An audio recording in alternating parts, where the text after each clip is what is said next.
इन महरूमियों का जिनका मैंने ज़िक्र किया है उसका एहसास करना है, और ना सिर्फ एहसास करना है बल्कि कोशिश करनी है सब ने मिलकर, तमाम सियासी जमातों ने, पूरी कौम ने, कि इस गिरदाब में से मुल्क निकले। आज मैं कोई सियासी बात नहीं करना चाहता, लेकिन ये ज़रूर कहूँगा कि आज सियासत से ज़्यादा कौम को, रियासत को, मईशत को संभाला देने की ज़रूरत है। अगर मईशत ठीक हो जाती है, ये एटमी क़ुव्वत है, अल्लाह ताला की फजल करम से 22 करोड़ लोग यहाँ बसते हैं। अगर इंशाअल्लाह ताला इस मुल्क की मईशत ठीक हो जाती है तो फिर सियासत भी हो जाएगी और बाकी काम भी हो जाएंगे।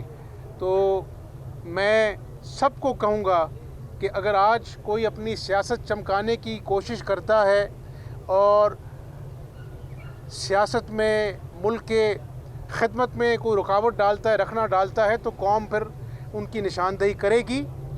लेकिन मेरी कोई औकात नहीं है।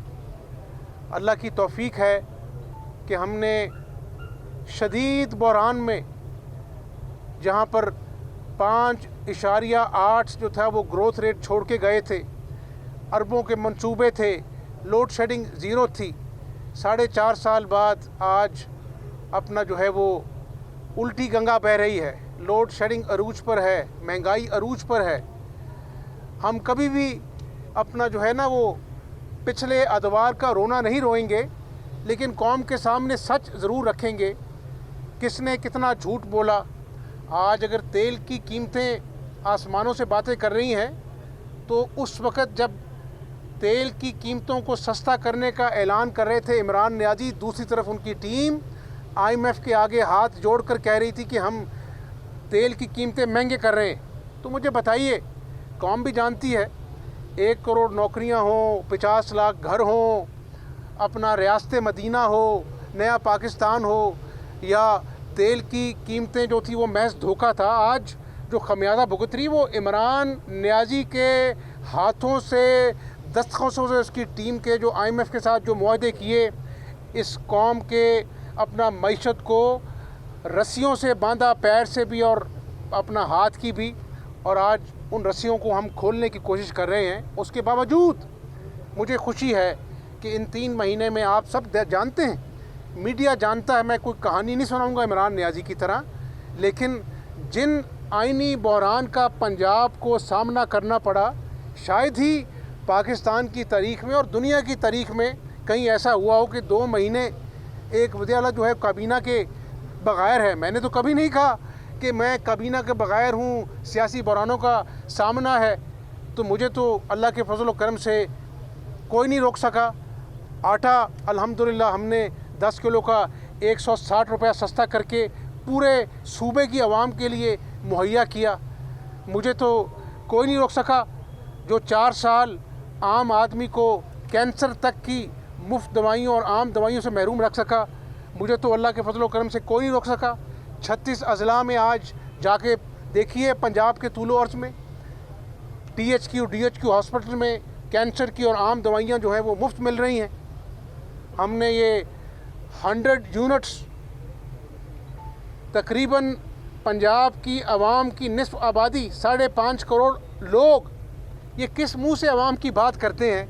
इलेक्शन कमीशन पहुंच गए कि जी ये अपना जो है वो आवाम को इस क़यामत खेज़ महंगाई में सस्ती मुफ्त बिजली क्यों मुहैया की जा रही है, इसको रोका जाए।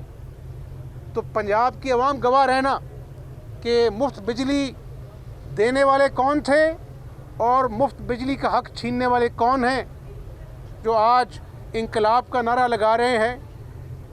4 सालों में तो पाकिस्तान को कंगाल कर दिया। ये वही मईशत है, मैं दोबारा पूछूंगा आवाम से, जो 5.8% ग्रोथ रेट था जब मुस्लिम लीग नून छोड़ के गई, ज़ीरो लोड शेडिंग थी, आप सब गवाह हैं। तो कौम इन चीज़ों को सामने रखे। जब 17 जुलाई को बाई इलेक्शन में वोट डालना जाए, सियासत की परवाह नहीं है हमजा शहबाज को, मुस्लिम लीग नून को अब सियासत की परवाह नहीं है। चाहते तो हम भी तमाशा देखते कि खुदा न खास्ता अगर ये एटमी क़ुव्वत जो है इसकी मईशत दिवालिया हो जाती, कड़वे फ़ैसले किए जिसकी सियासी कीमत चुकाना पड़ती है, लेकिन ज़मीर मुतमईन है कि रियासत को, इस मुल्क को बचाने के लिए हमने कड़वे फ़ैसले किए हैं और इंशाअल्लाह इन सख्त फ़ैसलों के बाद आवाम में आसानियों के लिए पैकेजेस भी दे रहे हैं और मईशत को भी इंशाअल्लाह ताला दोबारा से बहाल करेंगे। जिस तरह से लोड शेडिंग के अंधेरों को ख़त्म किया, थोड़ा वक्त लगेगा, लेकिन इस वक्त मुल्क की खिदमत कौन कर रहा है और सिर्फ मैं ना मानूँ और अपनी इंतशार की सियासत को चमकाने के लिए कौन मैदान में है, इसका फ़ैसला आवाम ने करना है। एक बात ज़रूर कहूँगा कि साफ चली शफाफ चली का नारा लगाने वाले ने आज तक तोशा खाने का हिसाब नहीं दिया कि भाई मैंने तोशा खाना से चोरी की हुई घड़ियाँ जो हैं मार्केट में जाकर बेच दी, और वो दोस्त मुल्क जिन्होंने तोहफे दिए वो भी हैरान है कि ये कौन सा ऐसा आदमी है जिसको अपना परवाह नहीं है मुल्क की इज़्ज़त की और इसने अपना जो है तोहफे में दी हुई घड़ियाँ बेच दी। ये नया पाकिस्तान है या फिर नया पाकिस्तान वो है जिसमें फ़रा गोगी और उसका खामद जो है एक सबसे कीमती तरीन प्लॉट पर अपना हाथ साफ़ करने की कोशिश करते हैं और अपना जो है वो अरबों रुपये पैसा कमाते हैं। रिश्वत के बाज़ार गर्म है। अभी फ़ॉरेन फंडिंग का फ़ैसला भी आएगा तो पता लग जाएगा कि मनी लॉन्ड्रिंग किसने की है। तो इमरान नियाज़ी साहब खुदा का खौफ करें, पहले अपने गिरेबान में झांकें और फिर कौम को भाषण दें। कौम हर तरह से आगाही रखती है, सियासी सूझबूझ रखती है, तो इंशाअल्लाह हम आपकी तमाम, अब देखें एहसन इकबाल के साथ क्या हुआ, कौन सी ऐसी अखलाकियात की तरगीब दी इमरान नियाज़ी ने कि राह जाते लोगों की इज़्ज़त उछाली जाए और लोगों को मजबूर किया जाए कि आप एक दूसरे के दस्तों गिरबां हो। इस सियासत का हमने तो कभी सुना नहीं। क्या इमरान की रियासत मदीना में खुदा न खास्ता अखलाकियात का इस तरह जनाजा निकाला जाता था? अगर क्या एहसन इकबाल के साथ हुआ है, क्या कल को जो कोई आएगा किसी की इज़्ज़त उछालने के लिए वो आगे से जवाब नहीं देगा? तो क्या फिर गली गली में अपना जो है चौराहों में एक दूसरे के साथ अपना जो है वो दस्तों गिरबां होगी नहीं? ये कौम तो पहले बिखरी हुई है, इसको जोड़ना है। ये कौम मुसीबतों में, महंगाई में घिरी हुई है, इसको बहाल करना है इस मईशत को। तो मेरा ख्याल है कि पाकिस्तानियत का जज्बा जो है वो सब के सीनों में जागना चाहिए और फिर आवाम की मर्ज़ी है कि आवाम जिसका काम पसंद करें ना पसंद करें। तो ईद के दिन कम से कम इमरान नियाज़ी को मैं ये पैगाम दूंगा कि खुदारा ये नफ़रत के बीज आवाम के अंदर इतने गहरे ना कर दो कि लोग अपना जो है वो कुछ सौदा ख़रीदने जाएं तो ख़वातीन जो है वो किसी मर्द का दामन नोचें। ये नफ़रतें जो है ना, ये खुदा न खासा इस मुआशरे का नासूर बन जाएंगी। हमें मुआशरे को जोड़ना है और ईद के दिन मैं यही पैगाम दूंगा कि ईद उस दिन होगी जिस दिन गरीब अमीर सब जो हैं इस खुशी में शामिल होंगे। उसके लिए हमें सर जोड़कर मेहनत करनी होगी और पाकिस्तान की मईशत को बहाल करना होगा। सर ये बताइएगा कि श्रीलंका में हालात पोशीदा हो गए हैं। कल पीटीआई का ये दावा है कि अगर जल्द इंतखाबात जनरल इलेक्शन नहीं करवाते तो खुदा न खास्ता पाकिस्तान की भी यही सूरत जा रही है। आप क्या समझते हैं कि हालात वाकई इतने संजीदा हो चुके हैं या पीटीआई भी? देखें, ये शख्स बनी गाला में बैठा है, इसकी अना के मसाइल हैं और कुछ दिमागी मसाइल भी हैं। जब ये बोलता है तो सोचता कम है, बोलता ज़्यादा है। अल्हम्दुलिल्लाह ये मुल्क एटमी क़ुव्वत है। इमरान नियाज़ी की जो ख्वाहिशें हैं वो तो ये भी कहता है कि मुझे लगता है कि ये मुल्क का खुदा न खास्ता एटमी क़ुव्वत जो है ये तबाह हो जाएगी, फ़ौज तबाह हो जाएगी, इदारे तबाह हो जाएंगे। और भाई अगर तुम कुछ 4 साल में नहीं कर सके, आज इमरान नियाज़ी अपने सीने पे हाथ रख के सिर्फ मुझे एक काम बता दे 4 सालों में जिसने किया हो, एक काम उसको आता है, उसके लिए मैं उसको 100/100 नंबर दूंगा। वो झूठ बोलने का उसको जो आर्ट आता है शायद दुनिया में किसी के पास नहीं है। तो मैं ये कहूँगा कि ना ये इंशाल्लाह श्रीलंका बनेगा, ये मुल्क अल्लाह और उसके रसूल सल्लल्लाहु अलैहि वसल्लम के नाम पर बना है।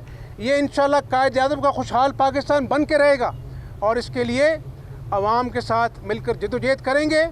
और अगर किसी की नापाक ख्वाहिशात है कि मुझे आज इक़्तिदार नहीं मिला तो ये मुल्क खुदा न खासा श्रीलंका बन जाए, उसके अज़ाइम जो पाकिस्तान के ख़िलाफ़ हैं, जो इंतशार से भरे हुए हैं, उनको पाकिस्तान की अवाम खाक में मिलाएंगे इंशाअल्लाह। ये बताइएगा कि चौधरी परवेज़ इलाही का ये दावा है, बल्कि उन्होंने इल्ज़ाम लगाया है कि जो आप कमिटमेंट करके आए थे सुप्रीम कोर्ट में इलेक्शन के हवाले से 17 जुलाई के, उसका आप मुनहरिफ हो रहे हैं और आज भी आप रियासती मशीनरी इस्तेमाल कर रहे हैं अपने इलेक्शन में धांधली के लिए। किस हद तक ये दुरुस्त है? उन्होंने तो ये भी कहा था कि मेरा बाजू तोड़ दिया और हमज़ा शहबाज ने सरिया मेरे सर पे मारा और मैं बेहोश हो गया। आपके कैमरे देख रहे थे, मुझे उठा के बाहर फेंक दिया। वो जब ख्वाब टूटा तो उन्होंने कहा कि चौधरी साहब आप पहले कौम को ये बताएं कि ऐसा कौन सा बाजू है जो 77 साल की उम्र में एक दिन टूटता है, अगले दिन जुड़ जाता है। तो मुझे वो पायोडीन भी बता दें चौधरी साहब। तो मैं ऐसे लोगों की बातों का ना बुरा मनाता हूँ, मैं उनसे भी यही कहता हूँ कि अल्लाह ताला उनको हिदायत दे।